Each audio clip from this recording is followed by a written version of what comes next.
कर्मचाऱ्यांशी उद्दामपणे वागणाऱ्या भगवान सहायंना पाठवलं सक्तीच्या रजेवर. सहाय कृषी विभागाचे अप्पर मुख्य सचिव. आयबीएन लोकमतच्या बातमीचा दणका. संतोष पोळच्या घराजवळ सापडला अजून एक मृतदेह. धोममध्ये 2006 साली केली होती वनिता गायकवाडची हत्या.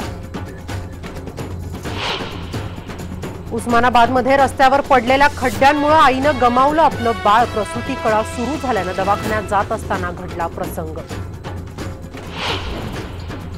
बॅडमिंटनपटू पीव्ही सिंधूची ऑलिम्पिकच्या फायनलमध्ये आज लढत. जागतिक क्रमवारीतील नंबर 1 खेळाडू स्पेनच्या कोरोलिन मरीनचं सिंधू समोर आव्हान.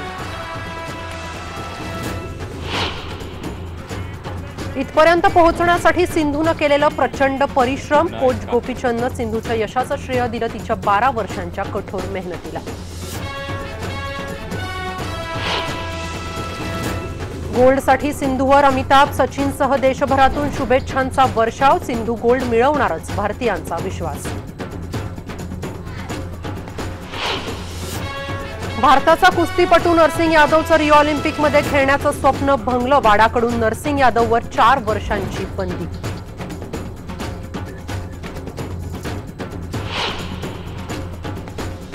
आणि भ्रष्टाचाराच्या आरोपांच्या पार्श्वभूमीवर राज्यमंत्री अर्जुन खोतकरांनी घेतली मुख्यमंत्र्यांची भेट. प्रीती मेनन यांच्या विरोधात अब्रू नुकसानीचा दावा ठोकण्याची खोतकरांची तयारी.